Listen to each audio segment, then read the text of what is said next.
Coba bayangin hewan predator paling ganas di alam liar. Seekor singa muda lagi di puncak performanya, tenaganya luar biasa, taringnya tajam, dan insting berburunya, wah nggak ada lawan.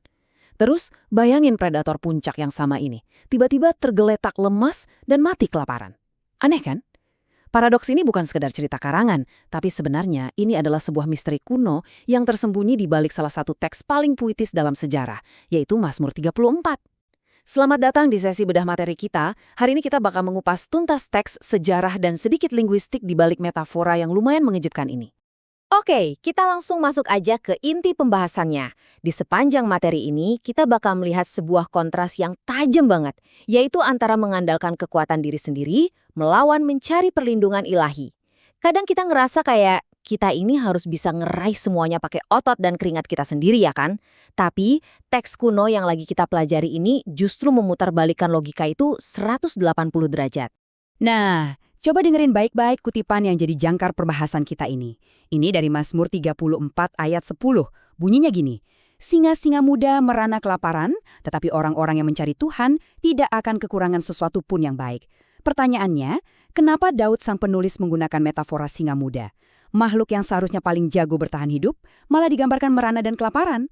Benar-benar berlawanan sama logika kita kan?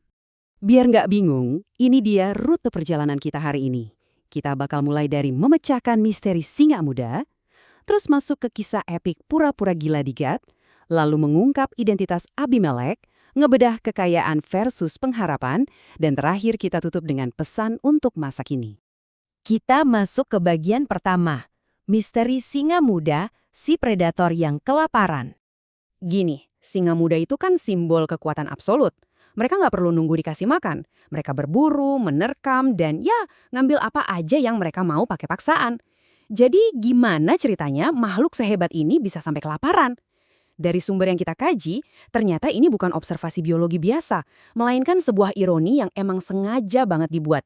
Dan buat paham seberapa dalam ironi ini, kita nggak bisa cuma baca teksnya aja. Kita harus narik mundur ke momen paling gelap dan jujur aja paling memalukan dalam hidup penulisnya. Masuk ke bagian kedua, pura-pura gila di Gabrit, keputusasaan sang pahlawan. Teks ini tuh sebenarnya ditulis waktu Daud lagi jadi buronan nomor 1. Dia lagi kabur dari kejaran Raja Saul yang bener-bener pengen ngebunuh dia. Bayangin tingkat keputusasaannya. Pertama, saking terdesaknya, Daud lari ke Gad. Tunggu, Gad? Iya, wilayah musuh bebuyutannya. Kedua yang ditakutkan terjadi. Penyamarannya terbongkar. Orang-orang di sana ngenalin dia sebagai pejuang hebat Israel yang udah ngebantai banyak bangsa mereka. Daud pasti panik dan ketakutan banget. Terus langkah ketiga yang dia ambil benar-benar radikal. Demi nyawanya, dia mutusin buat akting pura-pura gila. Kalau kita baca detailnya dari catatan kuno 1 Samuel, asli ini mencengangkan banget. Daud, sosok pahlawan besar itu, rela ngejatuhin harga dirinya sampai titik terendah. Dia mulai ngegores-gores pintu gerbang kota kayak orang kehilangan akal. Dia sampai biarin ludahnya meleleh ke janggutnya. Saking jagonya dia akting, raja di sana sampai tersinggung. Raja itu nganggap dia beneran gila dan langsung ngusir dia. Atau dalam bahasa Ibrani aslinya, dipakai kata garash. Dan tahu nggak, justru di titik paling hina dan nggak berdaya inilah pahlawan kita selamat. Lanjut ke bagian ketiga, mengungkap identitas Abimelek, memecahkan teka-teki sejarah. Nah, ada satu hal menarik nih. Di awal Mazmur 34, ditulis kalau Daud diusir oleh Abimelek. Tapi di catatan sejarah, Raja Kota Gad saat itu namanya Achis.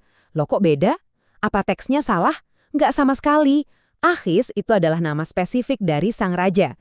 Sedangkan Abimelek itu bukan nama orang, tapi gelar kehormatan bangsa Filistin yang artinya ayah adalah raja. Ini persis kayak penguasa Mesir yang dipanggil Firaun atau penguasa Romawi yang dipanggil Kaisar. Jadi detail sejarahnya itu akurat banget dan momen keputusasaan Daud di depan raja ini benar-benar nyata. Sekarang di bagian keempat, kekayaan versus pengharapan. Ini dia kunci Yunaninya buat mengerti analogi sang singa. Terus, apa dong hubungannya insiden memalukan diusir raja tadi sama metafora singa muda yang kelaparan? Rahasianya ada di sini. Di dalam Septuaginta, yaitu terjemahan bahasa Yunani kuno dari teks Ibrani, kata yang dipakai buat singa-singa muda itu adalah plusioi. Secara harfiah, kata ini tuh artinya orang-orang kaya atau kekayaan. Wah, tiba-tiba maknanya jadi super jelas kan? Ternyata singa muda di sini itu sebuah personifikasi. Coba kita bandingin dua mentalitas ini. Di satu sisi ada singa muda. Ini mewakili orang-orang yang sombong, rakus, yang rasa bisa ngandelin kekayaan dan kekuatannya sendiri. Mereka bertindak beringas ngejar ambisi layaknya predator. Peringatannya jelas, orang-orang kayak gini justru bisa mendadak kehilangan segalanya dan jatuh miskin. Di sisi lain, ada para pencari Tuhan. Mereka merendahkan hati.